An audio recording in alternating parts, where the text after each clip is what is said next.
Here's a thought.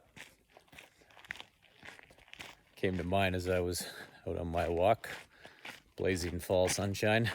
I was reading this week that a pretty popular YouTuber was offered in the neighborhood of $1 billion, I think, for his channel, if I've got it right.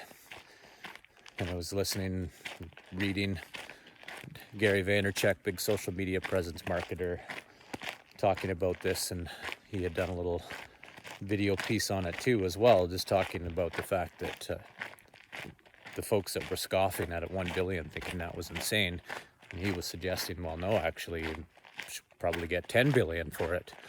And this is a real shift and change in the idea of social media and change and content creation in the digital environment and otherwise. And so I'm thinking about that and thinking about the YouTube model, and then looking to utilize that myself and creating some content here, and thinking about other platforms like TikTok.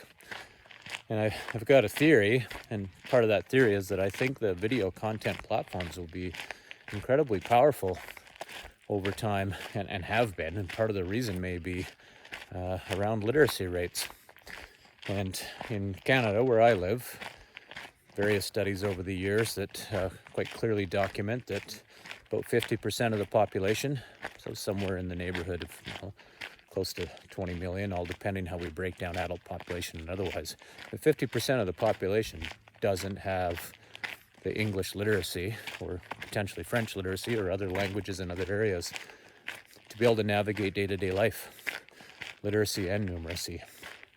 And that is a pretty stark reality in thinking through how much of a text-based society we live in with the internet and otherwise. And so my theory is, I think that for a lot of folks, being able to consume quote-unquote information, and being able to do that by video, eliminates the ability, or not the ability, but it eliminates that need to go through and read text and interpret it and go through it. You can simply just watch a video instead. And I think that that's where there's going to be quite an amazing shift over the next little while with some of these platforms, and that's other people's predictions as well, that TikTok, YouTube, other video-based, or any of the other media sites that put those and empower those are going to see huge growth.